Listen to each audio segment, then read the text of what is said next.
जय हिंद दोस्तों, welcome back my channel friend. आज हम देखने वाले हैं 15 जुलाई के करंट अफेयर्स। तो चलिए स्टार्ट करते हैं 15 जुलाई के current affairs. Friend, question number first है, किस संस्थान ने शोधकर्ताओं ने कैंसर पैदा करने वाले जीन की पहचान के लिए पाइवोट नामक एक एआई टूल विकसित किया है?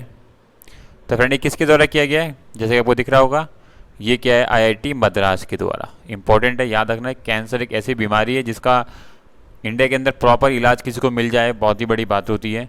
ठीक है, तो इसके लिए इन्होंने एक पाइवोट नामक एक एआई टूल विकसित किया है जो एक मशीन लर्निंग मॉडल पर आधारित है। ठीक है, इंपॉर्टेंट, मशीन लर्निंग पर आधारित है। यह जीन को ट्यूमर एक्सप्रेसर्स, न्यूट्रल और ऑर्को जीन के रूप में विभाजित करेगा। तो एक मद्रास, आईआईटी मद्रास के द्वारा ये कार्य किया गया है। ठीक है, चलते हैं फ्रेंड आगे।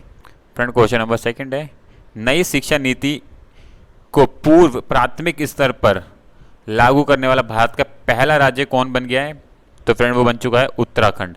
ठीक है, नई शिक्षा नीति आ चुकी है जिसको उत्तराखंड पहला राज्य बन चुका है जिसने लागू कर दिया है। ठीक है, इंपॉर्टेंट है, याद रखना। चलते हैं आगे फ्रेंड्स। फ्रेंड, इंपॉर्टेंट है, याद रखना, ये क्वेश्चन आने के चांस रहते हैं। हाल ही में टाइम्स पत्रिका ने किस भारतीय शहर को 2022 के विश्व महानतम स्थानों की सूची में सूचीबद्ध किया है? तो फ्रेंड, वो कौन सा है भारत का? वह ऑप्शन ए, अहमदाबाद। ठीक है, अहमदाबाद और केरल को टाइम्स पत्रिका ने 2022 के विश्व महानतम स्थानों की सूची में सूचीबद्ध किया है। अहमदाबाद और केरल घूमने फिरने के लिए 50 असाधारण स्थलों में सूचीबद्ध किया गया है। ठीक है, असाधारण, जो ऐसे स्थल हैं जो बहुत ही इंपॉर्टेंट है। ठीक है, तो उनको इसके अंदर रखा गया, इन 50 के अंदर रखा गया। बाकी यहाँ पे नाम दे रखे हैं काफ़ी सारों के जो आप यहाँ से पढ़ सकते हैं इसके बारे में। ठीक है फ्रेंड्स, तो चलते हैं आगे। फ्रेंड, क्वेश्चन नंबर फोर्थ है, किस देश की सरकार ने पूर्व प्रधानमंत्री शिंजो आबे को मरणोपरांत supreme order of the chrysanthemum से सम्मानित किया है? तो फ्रेंड, वो है जापान। ठीक है, जापान का सर्वोच्चम ये पुरस्कार है जो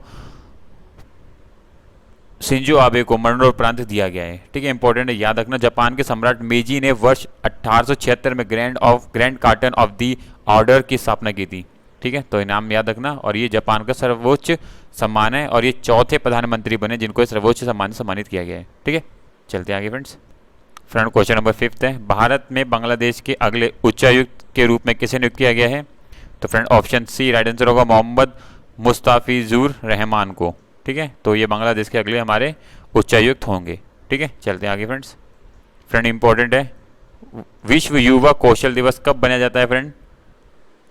तो फ्रेंड, ये बनाया जाता है ऑप्शन बी 15 जुलाई को। ठीक है, 18 दिसंबर 2014 को संयुक्त राष्ट्र महासभा ने सर्वसम्मति से श्रीलंका के नेतृत्व में एक प्रस्ताव अपनाया और 15 जुलाई को विश्व युवा कौशल दिवस के रूप में घोषणा की। ठीक है, तो 15 जुलाई को हम वर्ल्ड यूथ स्किल डे बनाते हैं। फ्रेंड, क्वेश्चन नंबर 7 है, अंतर्राष्ट्रीय चावल अनुसंधान संस्थान ने दक्षिण एशिया क्षेत्र में केंद्र की चरण 2 गतिविधियों को प्रारंभ करने के लिए भारत सरकार के किस विभाग के साथ एक समझौता ज्ञापन पर हस्ताक्षर किया है? तो किसके साथ किया है ये? तो फ्रेंड, ये क्या है, ऑप्शन बी कृषि और किसान कल्याण विभाग।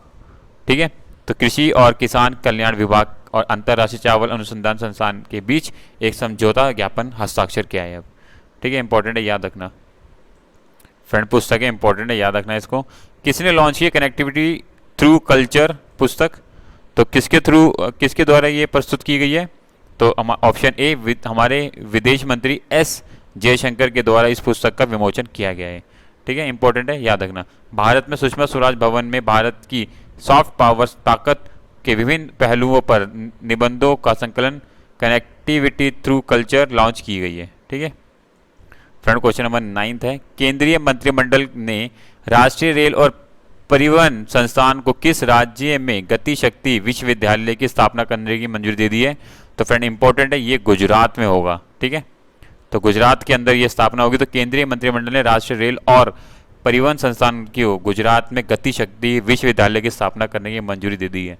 ठीक है, ऐसे क्वेश्चन आने के पूरे चांस रहेंगे। बाकी इन्फॉर्मेशन लिखिए जो आप यहाँ से रीड आउट कर सकते हैं। चलते हैं आगे फ्रेंड्स। फ्रेंड क्वेश्चन नंबर 10 है, इंपॉर्टेंट है, याद रखना। ग्लोबल जेंडर गैप इंडेक्स 2022 में 140 देशों की सूची में भारत कौन से स्थान पे है? तो भारत 135वें स्थान में इसमें, ठीक है। ये रिपोर्ट के बारे में ध्यान रखना, ऐसे काफी क्वेश्चन आते हैं, डायरेक्टली पूछ लेते हैं। तो ग्लोबल जेंडर इंडेक्स गैप 2022 में कुल 140 देशों में भारत 135वें स्थान पर है। यह सूचकांक विश्व आर्थिक मंच द्वारा 13 जुलाई 2022 को जारी किया गया है, ठीक है। WEF के द्वारा जारी किया गया। आइसलैंड ने वर्ष 2022 के लिए सूचकांक में शीर्ष स्थान हासिल किया है, ठीक है। इंपॉर्टेंट, याद रखना इसको भी।